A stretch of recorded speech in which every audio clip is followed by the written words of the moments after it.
معركة لقب الدوري الإنجليزي بين أرسنال ومانشستر سيتي على أشدها، ولعل رجال ميكيل أرتيتا هم الطرف الأكثر عرضة لضغط المباريات، فهم يخوضون المعركة على جبهتين محليا وأوروبيا من أجل تحقيق حلم التتويج بثنائية تاريخية. وللحديث عن الكرة الإنجليزية انضم إلينا من لندن إبراهيم خضرة مراسل قنوات بين سبورتس. أهلا بك معنا إبراهيم. مباراة فولم تأتي في توقيت صعب على أرسنال وأرتيتا، كيف سيتعامل مع هذه المواجهة؟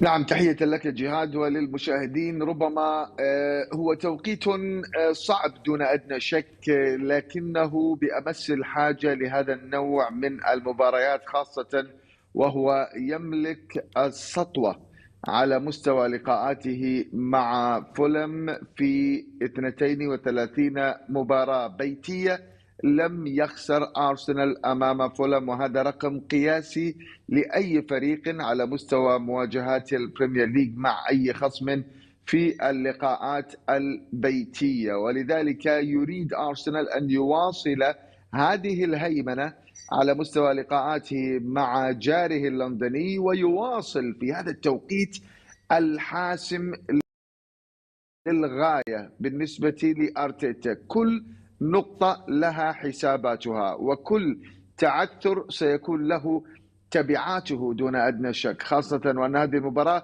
تأتي قبل أيام قليلة من أمسية حسم بطاقة العبور إلى المشهد الختامي لدوري أبطال أوروبا أمام أتلتيكو مدريد يوم الثلاثاء المقبل. الخيارات، التدوير في العناصر، البحث عن أفضل طريق ممكنة، أولا بتأمين النقاط الثلاث كاملة حتى يضع الضغط على مانشستر سيتي الذي يلعب يوم الاثنين بعد هذه المباراة بيومين، يوسع الفارق إلى 6 نقاط ويضع الكرة ويضع الضغط على مانشستر سيتي في ملاحقته سعيا لتقليص الفارق. لذلك سيحاول أرتيتا دون أدنى شك أن يضع كل التركيز وكل الاهتمام بعيدا عن لقاء أتلتيكو مدريد في لقاء فولم أولا، لتثبيت، خاصة وأنها مباراة بيتية ستكون في ملعب الإمارات أمام الأنصار، لتعزيز الحوافز لنقل بالنسبة للأنصار، الخروج بأداء يعطيهم الثقة أمام الأنصار ويذهب بهم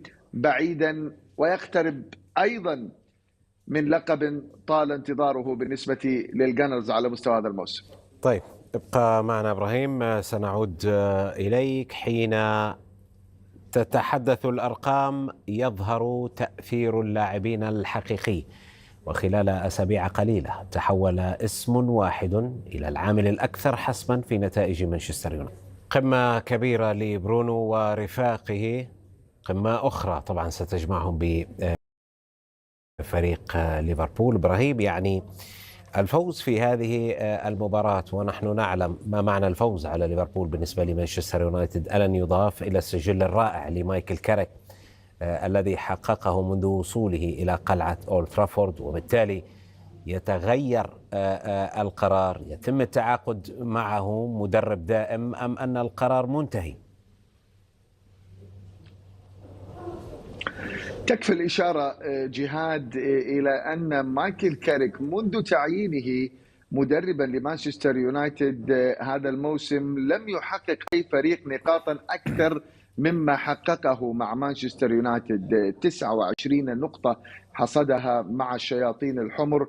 منذ تعيينه لم يصل أي من أندية البريمير ليج لهذا الرصيد النقطي، ومن هنا يأتي تأثير مايكل كاريك على مانشستر يونايتد هذا الموسم. حقق بهذه الانطلاقة اللافتة الاقتراب من حسم مقعد في دوري أبطال أوروبا، وهذا هو الأهم بالنسبة لمانشستر يونايتد في نهاية هذا الموسم.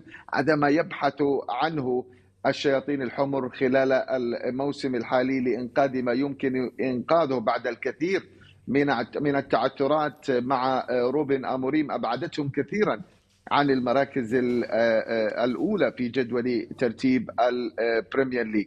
الأمسية الكلاسيكية بين مانشستر يونايتد وليفربول، رغم أن الأرقام والإحصاءات تلعب لصالح ليفربول الذي فاز في 3 من آخر 5 مباريات بينهما في الدوري، مانشستر يونايتد فاز في 3 مباريات فقط من آخر 19 مواجهة جمعته مع ليفربول. لكن ربما هناك الكثير من الأمور. طبعا آخر هذه الانتصارات كان في أكتوبر الماضي على مستوى لقاءات الدور الأول من البريمير ليج، ويريد مانشستر يونايتد أن يحقق ثنائية الانتصارات على الفريق للمرة الأولى منذ موسم 2015-2016. غياب محمد صلاح الذي تأكد عن هذه الأمسية قد يكون خبرا سارا لمانشستر يونايتد، لأنه اللاعب الأكثر تسجيلا في أندية البريمير ليج في الأولد ترافورد. سجل في ملعب أولد ترافورد 13 هدفا أو 13 هدفا، وفي الأنفيلد سجل 7 أهداف. أن يحقق